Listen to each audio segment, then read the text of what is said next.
الحمد للہ وحدہ لا شریک لہ والصلاة والسلام علی من لا نبی بعدہ۔ 20 رکعت تراویح پر گفتگو چل رہی تھی۔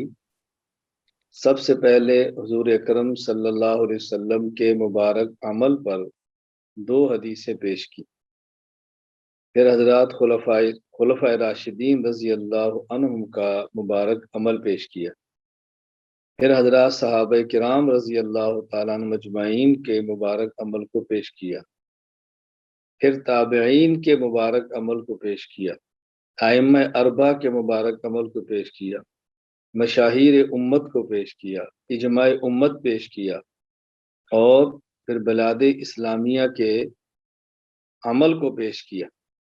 تو اتنی تفصیل کے ساتھ دلائل آپ کی خدمت میں پیش کیے ہیں، یہ بات سمجھانے کے لیے کہ تراویح 20 رکعت ہی سنت ہے۔ اب ہم غیر مقلدین کے یا ان حضرات کے دلائل کا جائزہ لیتے ہیں جو حضرات 20 کی بجائے 8 رکعت تراویح کو سنت کہتے ہیں۔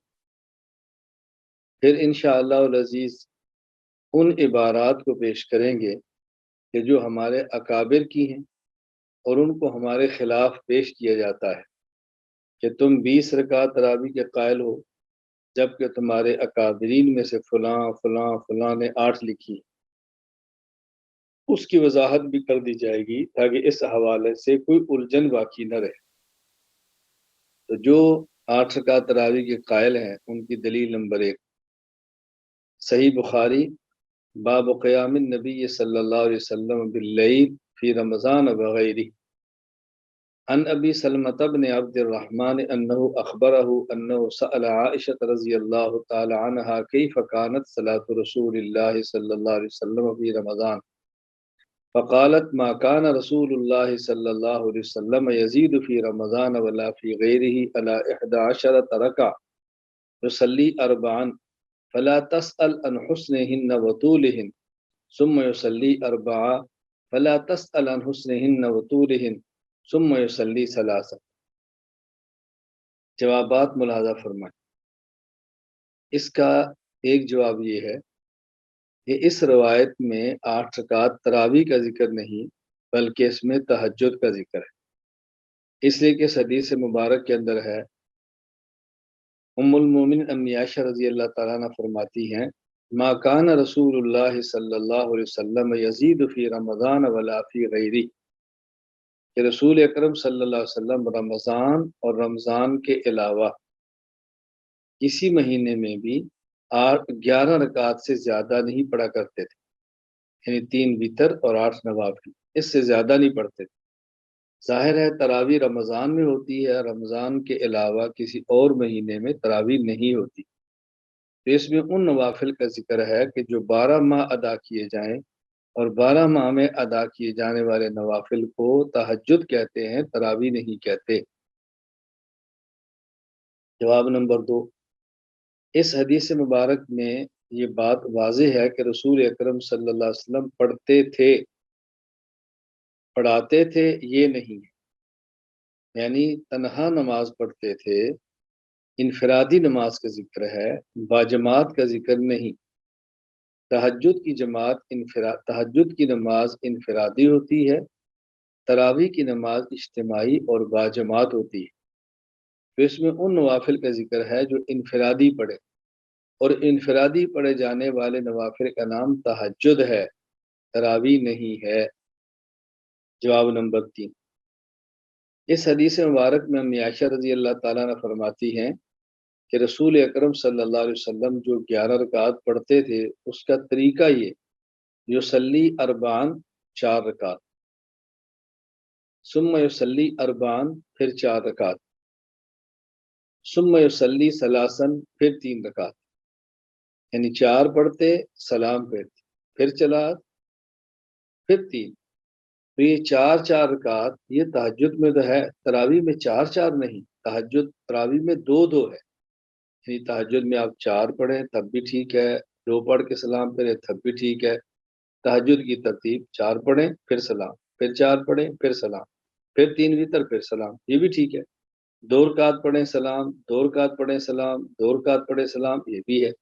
پھر اس میں تو 4 کا ذکر ہے، اور تراویح میں اکٹھی 4 رکعت نہیں ہیں، بلکہ تراویح میں 2 رکعت کے بعد سلام، پھر 2 رکعت کے بعد سلام، اس لیے اس میں تہجد کا ذکر ہے، تراویح کا ذکر نہیں۔ ممکن ہے کوئی ساتھی شبہ ڈالے اور غلط فہمی کے اندر مبتلا کرے کہ اس حدیث میں تو ہے کہ رسول اللہ صلی اللہ علیہ وسلم 4 رکعت پڑھتے تھے، تو اس کا مطلب تہجد میں 2 کی گنجائش نہیں ہونی چاہیے۔ ہم نے کہا نہیں، تہجد میں 4 بھی ہیں، 2 بھی ہیں، اور تراویح میں 2 ہی ہیں، 4 قطعاً نہیں ہے، تو فرق ہے 4 میں۔ جواب نمبر 4، دیکھیں محدثین کی مبارک عادت یہ ہے کہ جب نوافل تہجد کے ذکر کریں تو عنوان قائم کرتے ہیں صلاۃ اللیل، قیام اللیل، اور جب ذکر فرمائیں تراویح کو تو پھر ذکر کرتے ہیں قیام رمضان۔ اب ہم نے دیکھنا ہے کہ امی عائشہ رضی اللہ تعالی عنہ والی اس حدیث کو محدثین نے کہاں ذکر کیا۔ پہلے اس ضابطے کے مطابق چند ایک محدثین کی کتب کے ابواب کی ترتیب دیکھیں۔ صحیح بخاری، جب تہجد کی بات کی تو باب فضل قیام اللیل، تراویح کی بات کی تو باب فضل من قام رمضان۔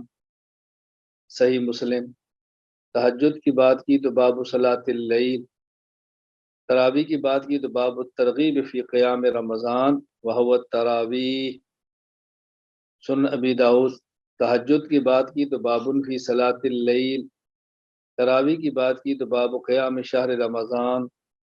سنن ترمذی، تہجد کی بات کی تو باب فی فضل صلاۃ اللیل، تراویح کی بات کی تو باب ما جاء فی قیام شہر رمضان۔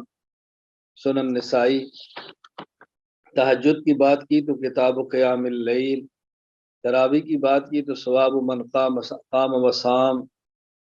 سنن ابن ماجہ، تہجد کی بات کی تو باب ما جاء فی قیام اللیل، تراویح کی بات کی تو باب ما جاء فی قیام شہر رمضان۔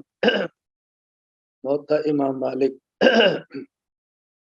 تہجد کی بات کی تو باب فی صلاۃ اللیل، تراویح کی بات کی تو باب فی قیام رمضان۔ مشکات المصابیح، تہجد کی بات کی تو باب فی صلاۃ اللیل، تراویح کی بات کی تو باب قیام شہر رمضان۔ ریاض الصالحین، تہجد کی بات کی تو باب فضل قیام اللیل، تراویح کی بات کی تو باب استحباب قیام رمضان وہو التراویح۔ صحیح ابن حبان، تہجد کی بات کی تو فصل قیام اللیل، تراویح کی بات کی تو فصل فی التراویح۔ مجمع الزوائد، تہجد کی بات کی تو بابن فی صلاۃ اللیل، تراویح کی بات کی تو قیام رمضان۔ سنن کبریٰ للبیہقی، تہجد کی بات کی تو بابن فی صلاۃ اللیل، تراویح کی بات کی تو بابن فی قیام شہر رمضان۔ جمع الفوائد، تہجد کی بات کی تو صلاۃ اللیل، تراویح کی بات کی تو قیام رمضان و تراویح۔ قیام اللیل المروزی، تہجد کی بات کی تو بابن فی صلاۃ اللیل، تراویح کی بات کی تو قیام رمضان۔ ہم نے چند ایک مثالیں دے کر یہ ثابت کیا ہے کہ محدثین کی مبارک عادت یہ ہے تہجد کے لیے صلاۃ اللیل، قیام اللیل یہ عنوان قائم کرتے، اور تراویح کے لیے قیام رمضان کا عنوان قائم کرتے۔ اب اس اصول اور محدثین کی مبارک عادت کی روشنی میں دیکھیں کہ یہ جو 8 رکعت والی روایت ہے اس کو محدثین کہاں لائے ہیں۔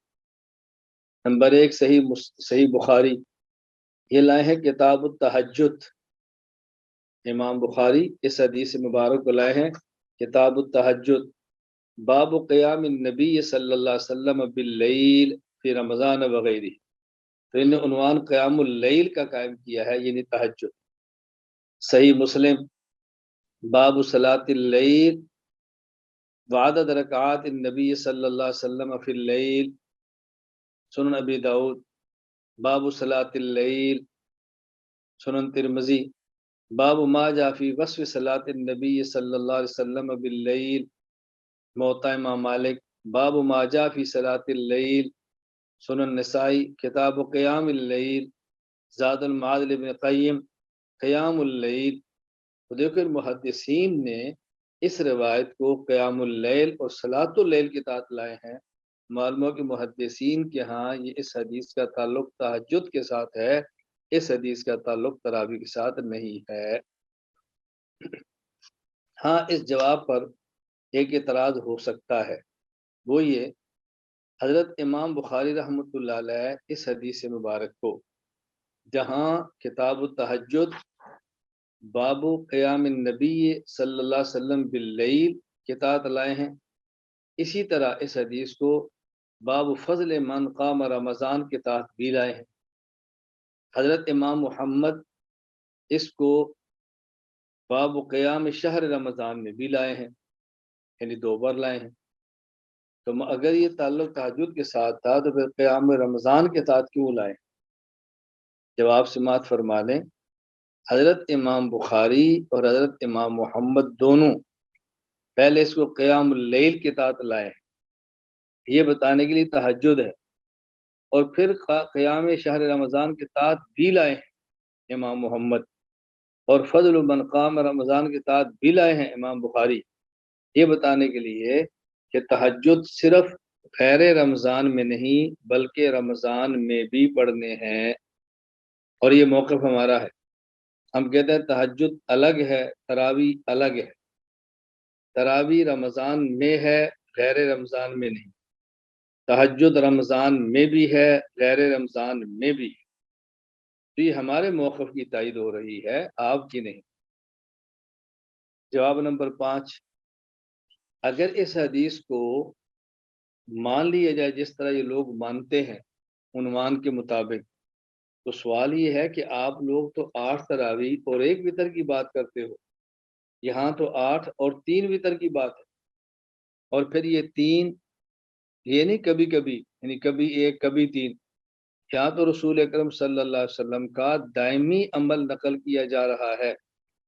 ما کان رسول اللہ صلی اللہ علیہ وسلم یزید فی رمضان علی فی غیرہ علی 11 رکعتا، رمضان اور غیر رمضان میں آپ کا معمول یہ ہے یصلی اربعا ثم یصلی اربعا ثم یصلی ثلاثا، 4 4 اور 3، اور آپ 3 کبھی 1 کبھی 3 کبھی 1 اور زیادہ کوشش کرتے ہیں 1 کی۔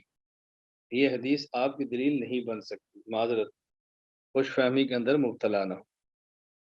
ان کی دلیل نمبر 2، المعجم الصغیر للطبرانی جلد 1 صفحہ 190، عن جابر بن عبد اللہ رضی اللہ عنہ قال صلی بنا رسول اللہ صلی اللہ علیہ وسلم فی شہر رمضان 8 رکعات وأوتر، فلما كانت القابلة اجتمعنا في المسجد فرجونا أن يخرج فلم نزل فيه حتى أصبحنا، ثم دخلنا فقلنا يا رسول الله اجتمعنا البارحة في المسجد فرجونا أن تصلي بنا، فقال إني خشيت أن يكتب عليكم۔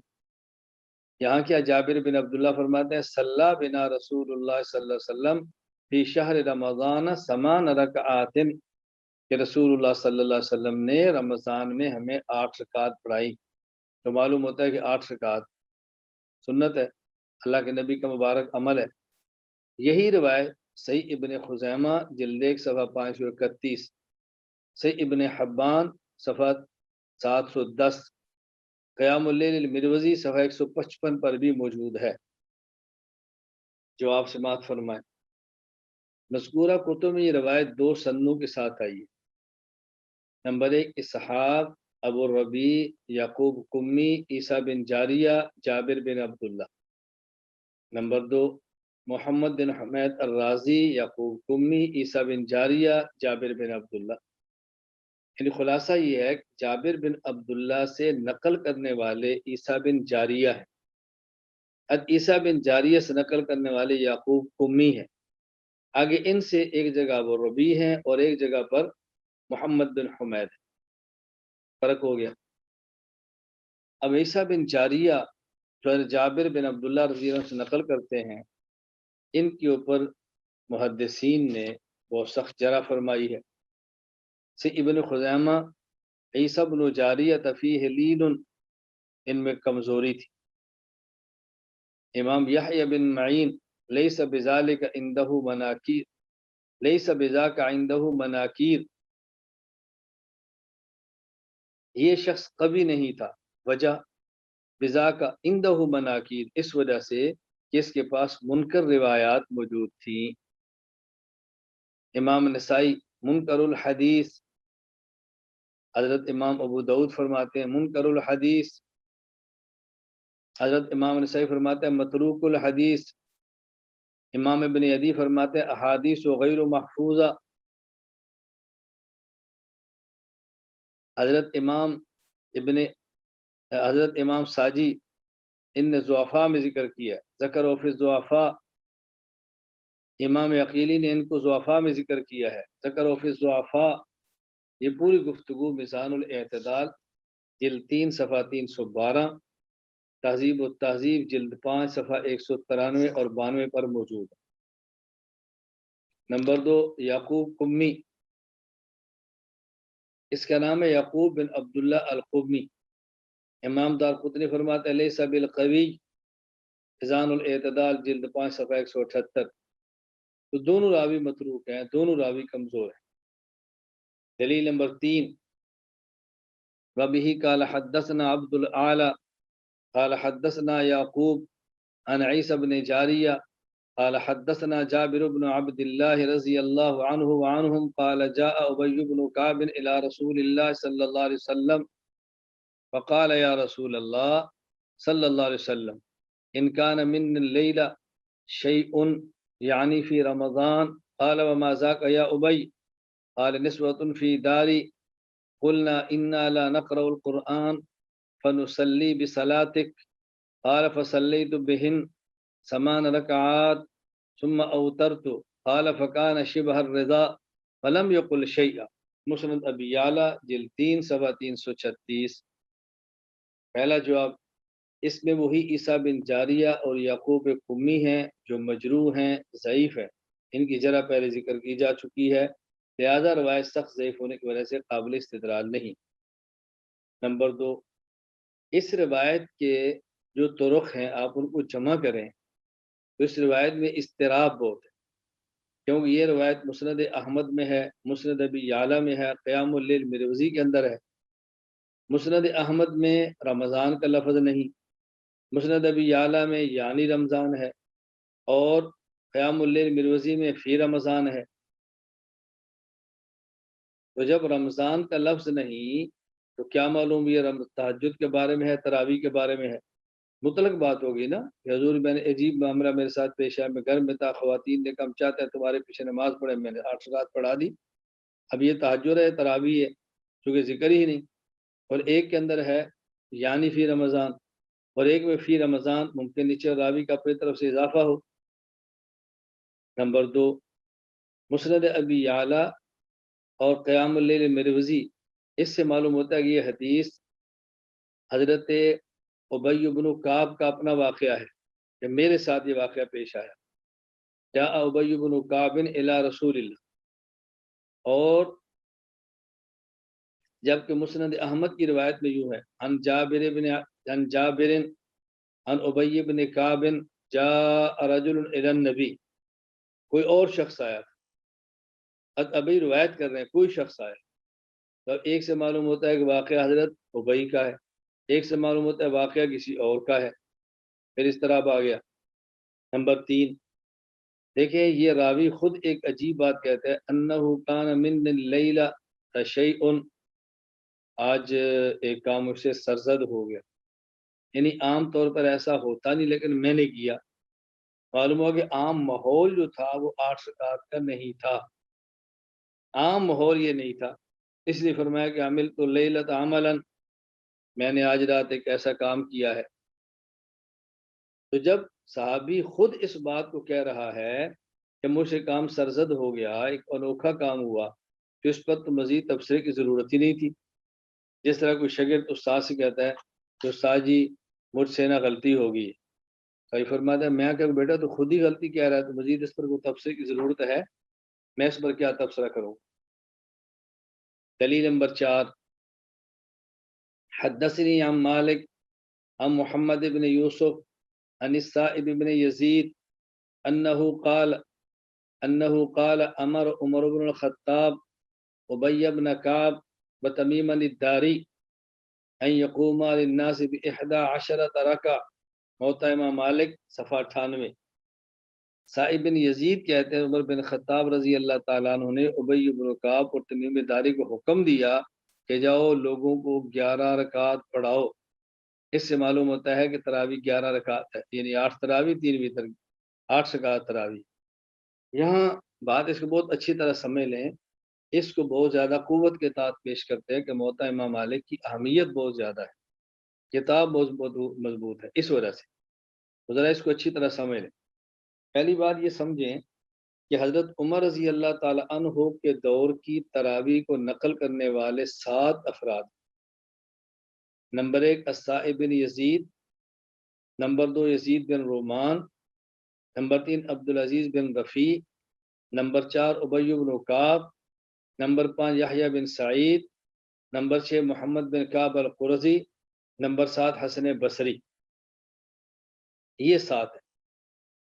ان میں سے سائب بن یزید کے علاوہ جو 6 ہیں، یہ سب کے سب 20 رکعات تراویح نقل کرتے ہیں۔ حضرت عمر کے دور میں تراویح کو نقل کرنے والے 7 افراد ہیں، ان میں سے 6 20 کو نقل کرتے ہیں اور ایک شخص السائب بن یزید ہے۔ ان کے بارے میں اب السائب بن یزید کے جو شاگرد ہیں وہ 3 ہیں۔ نمبر 1 یزید بن خصیفہ، نمبر 2 حارث بن عبد الرحمن، نمبر 3 محمد بن یوسف۔ تو حضرت صائب کے 2 شاگرد یزید بن خصیفہ، حارث بن عبد الرحمن، یہ بھی 20 نقل کرتے ہیں۔ اب ایک شاگرد رہ گئے محمد بن یوسف۔ اچھا، یہ جو محمد بن یوسف ہیں ان کے 2 شاگرد ہیں، یزید بن خصیفہ اور حارث بن عبد الرحمن۔ تھوڑی غلطی ہو گئی، صائب بن یزید کی روایت کے 2 راوی یزید بن خصیفہ، حارث بن عبد الرحمن اور محمد بن یوسف۔ تو 2 راوی صائب بن یزید سے 20 نقل کرتے ہیں۔ محمد بن یوسف، ان کے بارے میں آگے ان کے 2 شاگرد یزید بن خصیفہ، حارث بن عبد الرحمن۔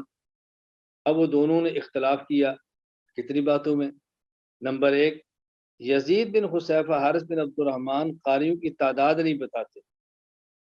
محمد بن یوسف نے بتایا کہ وہ 2 تھے، ابی بن کعب اور تمیم داری۔ دوسری بات، یزید بن خصیفہ، حارث بن عبد الرحمن یہ نقل کرتے ہیں 20 رکعات، اور محمد بن یوسف نقل کرتے ہیں 11، 13 اور 21۔ توجہ رکھیں۔ آگے محمد بن یوسف کے شاگرد نمبر 5 ہیں امام مالک، یحییٰ بن سعید، عبدالعزیز بن محمد، محمد بن اسحاق، داؤد بن قیس۔ ان میں سے بھی داؤد بن قیس 21 نقل کرتے ہیں، محمد بن اسحاق 13 نقل کرتے ہیں، عبدالعزیز، یحییٰ اور امام مالک 11 نقل کرتے ہیں۔ تو جب ان روایت کے سارے طرق اور سب چیزوں پر غور فرمائیں گے تو نتیجہ نکلے گا کہ اس کے اندر شدید اضطراب ہے۔ بر محدثین کا ضابطہ ہے والاضطراب یوجب ضعف الحدیث، تقریب النووی صفحہ 133، النوع التاسع عشر المضطرب۔ یہ بات اچھی طرح ذہن نشین فرما لیں۔ خلاصہ اس جواب کا کیا نکلا؟ حضرت عمر رضی اللہ عنہ کے دور میں حضرت عمر کے دور کی تراویح کو نقل کرنے والے 7 افراد، ان میں سے یزید بن رومان، عبدالعزیز بن رفیع، ابی بن کعب، یحییٰ بن سعید، محمد بن کعب، حسن بصری، یہ 20 نقل کرتے ہیں۔ ایک راوی السائب بن یزید ہے۔ اب السائب بن یزید کے آگے 3 شاگرد ہیں، ان میں سے یزید بن خصیفہ، حارث بن عبد الرحمن، وہ بھی صائب کے حوالے سے 20 نقل کرتے ہیں۔ ایک شاگرد ہے محمد بن یوسف۔ آگے محمد بن یوسف کے 5 شاگرد ہیں، ان میں سے ایک داؤد بن قیس 21 نقل کرتے ہیں، دوسرے محمد بن قیس 13 نقل کرتے ہیں، امام مالک، یحییٰ، عبدالعزیز یہ 11 نقل کرتے ہیں۔ تو صاحب والی روایت میں اضطراب آ گئی، اس لیے یہ روایت وجہ استدلال کے قابل نہیں۔ اچھا، پھر اس کے راوی حضرت امام مالک بھی ہیں اور حضرت صائب بن یزید خود راوی ہیں جو حضور صلی اللہ علیہ وسلم، حضرت عمر رضی اللہ تعالیٰ عنہ کے دور کے ہیں۔ حضرت عمر کے دور کے ہو گئے صائب بن یزید، ان سے محمد بن یوسف اور ان سے مالک۔ جہاں تک تعلق صائب بن یزید کا ہے، ان کا اپنا عمل 20 کا ہے۔ معرفت السنن والآثار للبیہقی جلد 2 صفحہ 305 کتاب الصلاۃ۔ صائب بن یزید کہتے ہیں کننا نقوم فی رمضان، کننا نقوم فی زمان عمر بن الخطاب ب20 رکعۃ والوتر، یعنی حضرت عمر کے دور کے راوی صائب، ان کا اپنا عمل یہ تھا کہ ہم حضرت عمر کے دور میں 20 رکعت پڑھتے ہیں۔ پھر ان کے بعد صائب کے بعد محمد بن یوسف اور امام مالک۔ امام مالک کا اپنا عمل، ابن رشد نے بدایت المجتہد میں لکھا، پیچھے بات گزر چکی ہے، وختار مالک فی احد قولی القیام ب20 رکعہ، ایک قول 36 کا اور ایک 20 کا۔ اور ضابطہ ہے المنار ما شرحہ صفحہ 190، عمل الراوی بخلاف روایتہ بعد الروایہ مما هو خلاف بیقین یسقط العمل به عندنا۔ راوی اپنی روایت کے خلاف عمل کرے تو پھر راوی کے عمل کو دیکھتے ہیں تو راوی کی روایت پر عمل ختم ہو جاتا ہے، وہ قابل استدلال روایت نہیں جاتی۔ اس بات کو بھی اچھی طرح ذہن نشین فرمائے۔ اس لیے اس روایت کو بطور دلیل کے پیش کرنا یہ ہرگز ٹھیک نہیں ہے۔ اب ہمارے محدثین نے یہ 8 اور 20، یعنی 20 کے علاوہ جو 8 والی روایات آئی ہیں، ان روایات کے درمیان جو تطبیق کیسے دی ہے وہ بات سمجھنے کی۔ تطبیق یوں دی ہے، بعض حضرات کہتے ہیں تطبیق دیتے ہیں، اور بعض محدثین ترجیح کہ ہم کس روایت کو ترجیح دیں، 20 والی کو یا 8 والی کو۔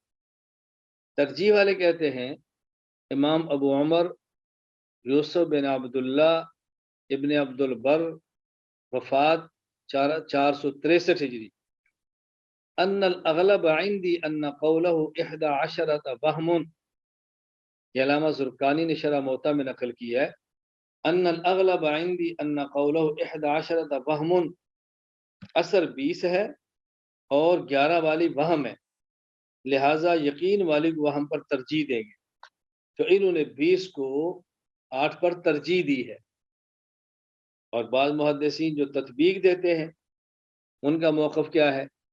امام ابو بکر احمد بن حسین بن علی بن موسیٰ البیہقی، وفات 458 ہجری، السنن الکبریٰ للبیہقی جلد 2 صفحہ 496، باب ما روی فی عدد رکعات القیام فی شہر رمضان، فرماتا ہے وَيُمْكِنُ الْجَمْعُ بَيْنَ الرِّوَایَتَيْنِ فَإِنَّهُمْ كَانُوا يَقُومُونَ ب11 ثُمَّ كَانُوا يَقُومُونَ ب20 فَيُوتِرُونَ ب3۔ ان کے درمیان تطبیق یہ ہے کہ پہلے 11 یعنی 8 تراوی اور 3 وتر، اور پھر 23 20 تراوی اور 3 وتر، تو پہلے وہ عمل تھا پھر یہ عمل تھا، دونوں ٹھیک ہے۔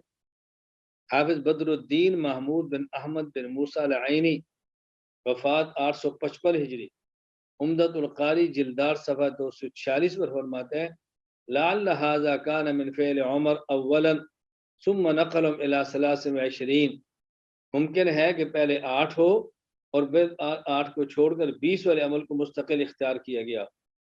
ملا علی بن سلطان محمد قاری، ملا علی قاری، وفات سن 1014 ہجری، مرقات المفاتیح، یہ فرماتے ہیں وجمع بینہما بانہ وقع اولا ای 11 رکعۃ فی زمان عمر ثم استقر الامر علی 20 فانہ المتوارث، پہلے 11 یعنی 8 تراوی 3 وتر، اور پھر 20 رکعت تراوی اور 3 وتر، تو معاملہ اس پر فائنل ہو گیا، مستقل ہی ہو گیا، اجماع اسی پر ہو گیا، پھر امت کے اندر یہی چلا ہے۔ ہاں علامہ ظہیر احسن شوق نیموی، وفات 1322 ہجری، امام بہقی کی تطبیق کو ذکر کرنے کے بعد فرماتے ہیں حاشیہ سار السنن وجمع البہقی بینہما كانوا یقومون ب11 ثم قاموا ب20 واوتروا ب3 وقد عدوا ما وقع فی زمان عمر رضی اللہ عنہ کالاجماع، پہلے 8 پھر 20، پہلے 11 پھر 23، اور بعد میں اسی پر اجماع ہو گیا۔ 5واں جواب جو آپ کی فائل کے اندر نہیں، یہ بھی ذہن نشین فرما لیں۔ روایات کو جمع کرنے سے یہ بات سامنے آتی ہے کہ بعض روایات میں 8، بعض روایات میں 12 اور بعض میں 20، بعض میں 8، بعض میں 12 اور بعض میں 20۔ اچھا، اور اوقات کو دیکھیں خود رسول اکرم صلی اللہ علیہ وسلم سے، تو اس میں ایک ہے ثلث اللیل، تہائی رات تک تراویح پڑھی، ایک میں نصف اللیل، آدھی رات تک، ایک میں آخر اللیل، رات کے آخر تک۔ اس میں یہاں تک کہ صحابہ کہتے ہیں جب ہم تراویح پڑھ کے فارغ ہوئے گھر آئے تو یوں سمجھیں کہ ساری کا وقت ختم ہونے والا تھا، یعنی بالکل آخر میں آئے۔ اب ان دونوں کو ملا لیں، 8، 12 اور 20، ثلث اللیل تہائی، نصف اللیل آدھی، آخر اللیل آخر، تو دونوں کو ملانے سے بات سمجھ آتی ہے کہ ممکن ہے پہلے دن 8 ہوں، اس لیے ثلث اللیل تہائی تک، پھر ایک دن چھوڑ کر 23 کو 12 ہوں اور وقت نصف اللیل تک، پھر ایک دن چھوڑ کر آگے 25 ممکن ہے کہ اس کے بعد 20 ہوں اور وقت آخر اللیل۔ تو یہ ترتیب ایسی ہے جو انسان کے دماغ کو لگتی ہے، 8، 12 اور 20، ثلث اللیل، نصف اللیل، آخر اللیل۔ حضرت عمر رضی اللہ تعالیٰ عنہ کے دور میں تینوں پر عمل ہوا ہو، 8 پڑھی ہوں، 12 پڑھی ہوں، ہے نا کہ 13 رکعت بھی آ رہی ہیں، تو 12 پڑھی ہوں، اور پھر آخر میں 20، اور اجماع 20 پر ہو گیا۔ صحابہ کرام نے اسی کو لے لیا، 12 اور 8 اور 12 کو چھوڑ دیا اور 20 کو مستقل لے لیا۔ اب یہ اگر تطبیق پیدا کریں گے تب بھی کوئی اشکال باقی نہیں رہے گا۔ اور چھٹا جواب، یہ بھی ذہن نشین فرما لیں، اور یہ جو ہم نے 8، 12 اور 20 کی ترتیب رکھی، مستقل ضابطہ ہے، انما یؤخذ بالآخر فالآخر من فعل النبی صلی اللہ علیہ وسلم، نبی پاک صلی اللہ علیہ وسلم کا جو آخر والا عمل ہے اس کو لیتے ہیں اور پہلے والے عمل کو چھوڑ دیا، تو مستقل آپ کا جو آخری عمل 20 کا تو اسی کو صحابہ کرام نے اپنا لیا ہے۔ چھٹا جواب، اگر یہ مان لیا جائے اور روایات سے ثابت کہ رسول اکرم صلی اللہ علیہ وسلم سے 8 بھی ثابت ہیں، 20 بھی ہیں، تو اس پر ایک ضابطہ ہے، اذا جاء الخبران عن النبی صلی اللہ علیہ اذا جاء الخبران النبی صلی اللہ علیہ وسلم، جب اللہ کے نبی سے 2 قسم کی روایتیں آ جائیں، نظر الی ما عمل به اصحابہ، تو دیکھیں گے حضور کے بعد صحابہ نے کس پر عمل کیا، جس پر عمل کیا اس کو لیں گے، جس کو چھوڑا ہم بھی چھوڑ دیں گے۔ تو رسول اکرم صلی اللہ علیہ وسلم کے بعد جو صحابہ کرام کا دائمی معمول ہے اور متوارث معمول ہے، صحابہ کرام میں چلا ہے، وہ 20 کا ہے، اس لیے اس 20 والے کو لیں گے۔ ساتواں جواب، یہ مان بھی لیا جائے کہ آپ کے ہاں 8 بھی ہیں اور 20 بھی ہیں، تو یہ دیکھا جائے گا کہ پہلے عمل کون سا ہے اور بعد والا عمل کون سا ہے۔ پہلے والے کو متروک کہتے ہیں، بعد والے کو معمول کہتے ہیں، اور معمول اور متروک کا پتہ چلے گا صحابہ کرام کے عمل سے۔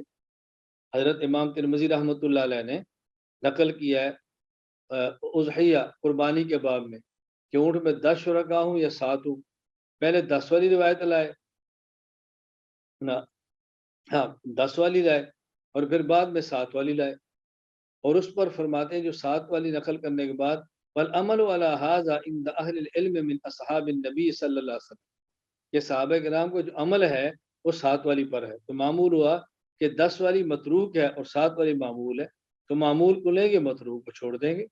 تو اگر ہم 8 والی روایت کو سند صحیح کے ساتھ مان بھی لیں، وہ متروک ہے اور 20 والی معمول ہے، اس لیے امت نے متروک کو چھوڑ دیا ہے اور معمول کو لے لیا ہے۔ بہرحال یہ خلاصہ تھا جو میں نے آپ کی خدمت میں عرض کیا ہے تراویح کے اوپر اپنے دلائل کا، اور ان کے دلائل کا ہم نے جائزہ لیا کہ وہ دلائل کس حد تک ہیں کہ جس کی بنیاد پر عمل کیا جا سکتا ہے۔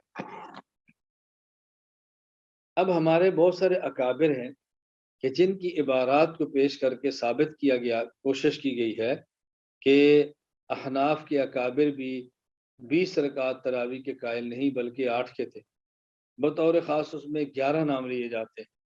امام اعظم ابو حنیفہ رحمہ اللہ کے شاگرد امام محمد بن حسن، نمبر 2 علامہ ابو محمد عبداللہ بن یوسف الزیلعی، نمبر 3 علامہ عینی، نمبر 4 علامہ ابن الحمام، نمبر 5 علامہ ابن نجیم، نمبر 6 علامہ ملا علی قاری، نمبر 7 شیخ عبدالحق محدث دہلوی، نمبر 8 قاسم العلوم والخیرات مولانا محمد قاسم ننوتوی، نمبر 9 مولانا عبدالحی لکھنوی، نمبر 10 علامہ انور شاہ کشمیری، نمبر 11 شیخ الحدیث مولانا محمد زکریا رحمہ اللہ تعالی۔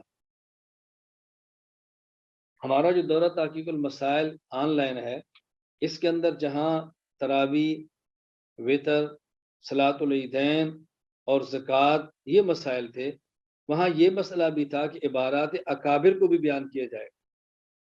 عبارات اکابر کا بہت وسیع باب ہے۔ کچھ عبارات عقائد کے بارے میں ہیں، کچھ عبارات مسائل کے بارے میں ہیں، کچھ عبارات تصوف اخلاق کے بارے میں ہیں، اور کچھ عبارات تاریخی اعتبار سے۔ مختلف قسم کے اعتراضات عبارات کو لے کر کیے گئے ہیں۔ ہم اپنے اکابرین کو مانتے ہیں تو اکابرین کا دفاع بھی کرتے ہیں، اکابرین کو مانتے ہیں، ان پر آنے والے اعتراضات کو صاف کر کے جواب بھی دیتے ہیں۔ ہمارے ذمے ہے اور ہم یہ کام کرتے رہیں گے۔ ابھی ایک ماہ قبل ہمارا ایک دورہ تھا الفقہ الاکبر کا، انگلینڈ کے علماء کا الگ ہوا، امریکہ کینیڈا کا الگ ہوا، ترکی کا الگ ہوا، ہندوستان کے علماء کا الگ ہوا۔ اس میں بطور خاص ہندوستان کے علماء سے میں نے گزارش کی تھی کہ ہم انشاءاللہ عبارات اکابر پر مستقل اسباق چلانا چاہتے ہیں۔ حضرات نے بہت خوشی سے قبول کیا، اشتیاق کا اظہار کیا، اور سب کی متفقہ خواہش تھی اس عنوان کو ضرور آنا چاہیے۔ تو عبارات اکابر کے حوالے سے چونکہ اب وقت کم ہے، ساری عبارات تو ہو نہیں سکتی، تو پھر ہم نے مشورے سے یہ مناسب سمجھا کہ اس دورہ تحقیق المسائل آن لائن میں ہم تراویح کے متعلقہ جو عبارات ہے وہ پیش کر کے جواب دیتے ہیں، تاکہ عبارات اکابر کا ایک حصہ آ جائے۔ باقی انشاءاللہ پھر وقت کے ساتھ وہ بھی چلتے رہیں گے۔ اگر آپ ذرا ذہنی طور پر تیار ہوئے، آپ آمادہ ہوئے، آپ نے ساتھ دیا، تو ہم انشاءاللہ العزیز رمضان المبارک سے فارغ ہو کے سلسلے کو مستقلاً شروع کر دیں گے، تاکہ وہ عبارات جو عقائد کے متعلقہ ہیں، وہ عبارات جو مسائل کے متعلقہ ہیں، وہ عبارات جو تصوف کے متعلقہ ہیں، وہ عبارات جو تاریخی اعتبار سے ہیں کہ یہ واقعہ غلط ہے، یہ واقعہ ٹھیک نہیں ہے، یہ واقعہ قرآن کریم کے خلاف ہے، اس طرح واقعات متعلقہ ہم ساری عبارات پیش کریں گے انشاءاللہ۔ اللہ نے چاہا تو یہ ضرور ہوگا انشاءاللہ۔ ہمارے اکابر پر اعتراضات کرنے والے سن لیں، اللہ نے ہمیں زندگی عطا فرمائی، ہم انشاءاللہ ان قرضوں کو چکا کر دنیا سے جائیں گے انشاءاللہ۔ آپ کو گلہ نہیں رہے گا کہ اکابرین کے دفاع کرنے والے کوئی نہیں تھے۔ ہم اکابرین علماء دیوبند کے روحانی بیٹے ہیں، ہم روحانی بیٹے بن کر دکھائیں گے۔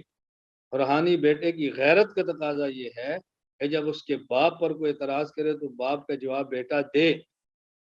اور یہ بات تمام کان کھول کر سن لیں، اپنے دوسروں کے اکابرین کی پگڑیاں اچھالنا، یہ فرقہ واریت، اپنے اکابر کی پگڑیوں کا دفاع کرنا، یہ غیرت۔ ہم دوسروں کے اکابرین کی پگڑیاں پھلانگ کر، اچھال کر فرقہ واریت نہیں پھیلاتے، لیکن اپنے اکابرین کی پگڑیوں کا دفاع کر کے غیرت کا ثبوت ضرور دیتے ہیں اور دیتے رہیں گے انشاءاللہ العزیز۔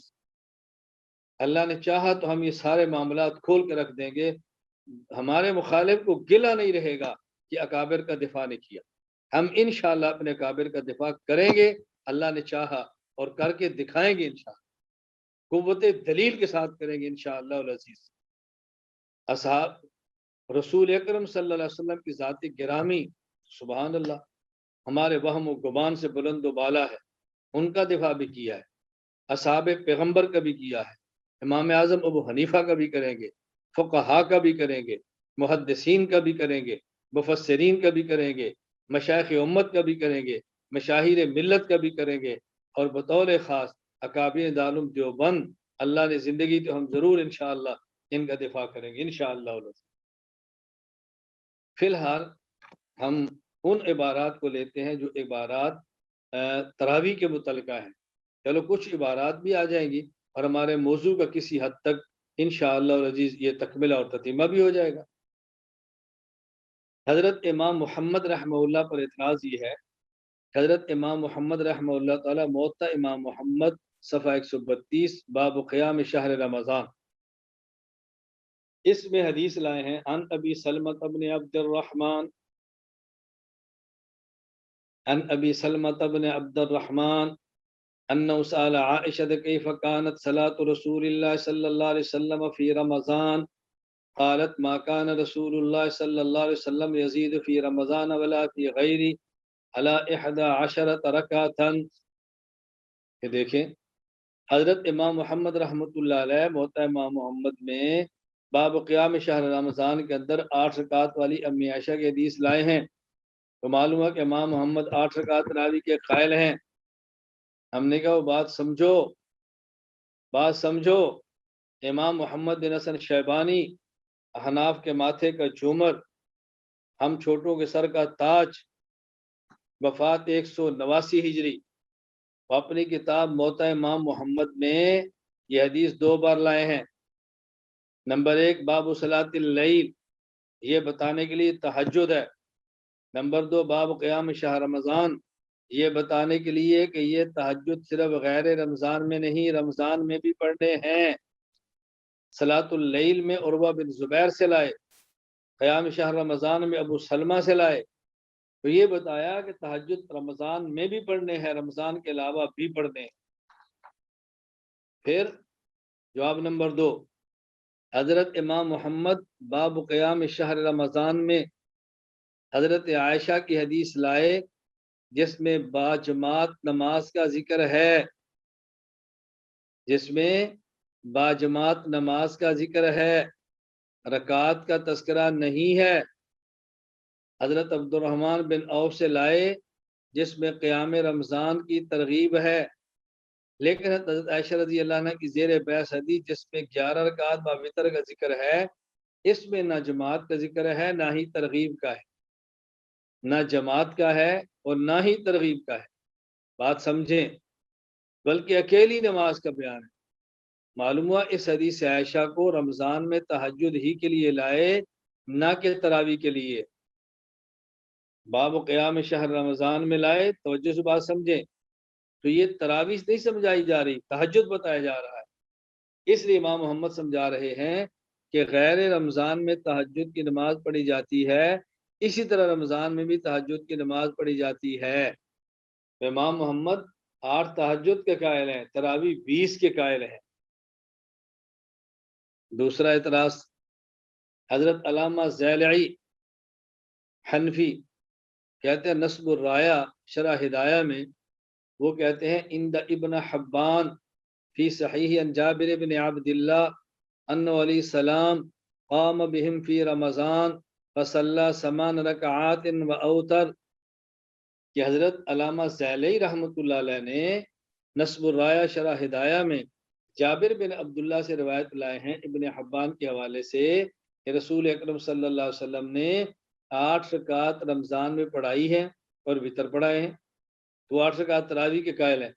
ہم نے کہا بات سمجھے، علامہ زیلعی رحمہ اللہ نے ہدایہ کی شرح لکھی ہے نصب الرایہ، اور اس میں ایک یہ اہتمام فرمایا کہ جو احادیث کہیں کہیں مختلف کتب میں تھی ان سب کے حوالہ جات جمع کیے ہیں، وہ سارے آثار نقل کیے ہیں۔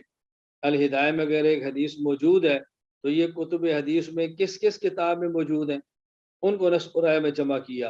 اور دوسرا، ایک موضوع پر اگر مختلف روایات ہیں تو وہ جمع کی ہیں۔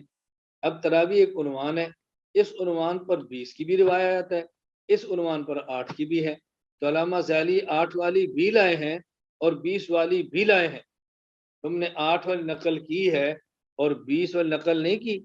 یہ علامہ زیلعی نصب الرایہ جلد 2 صفحہ 150 پہ روایت لائے عن ابن عباس ان النبی صلی اللہ علیہ وسلم کان یصلی فی رمضان 20 رکعتن سوى الوتر، یہی علامہ زیلعی لائے عن الصائب بن یزید قال كنا نقوم فی زمن عمر بن الخطاب ب20 رکعتا والوتر، یہی علامہ زیلعی نصب الرایہ کے اندر لائے عن یزید بن رومان قال كان الناس يقومون في زمان عمر بن الخطاب في رمضان ب23 رکعہ، یہ لائے۔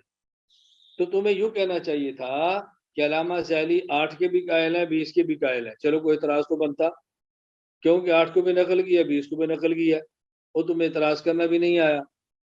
اصل بات کیا ہے کہ حضرت علامہ ذیلی رحمۃ اللہ علیہ 8 والی بھی لائے ہیں، 20 والی بھی لائے ہیں، اپنا موقف ان کا 8 کا نہیں بلکہ اپنا موقف علامہ ذیلی کا 20 کا ہے، جو کہ ہدایہ کا ہے، یہ ہدایہ کا شرح ہے۔ تو جو ان کے ماتن کا ہے وہی ان کا اپنا ذہن ہے، ان کا اپنا موقف ہرگز 8 کا نہیں۔ کوئی ایک حوالہ پیش کرو کہ علامہ ذیلی یہ فرمائے کہ میں 8 کو مانتا ہوں، 8 کا قائل ہوں، 20 کو نہیں مانتا، 20 کے بدلے 8 کو سنت مانتا ہوں، کو لاؤ پیش تو کرو نا۔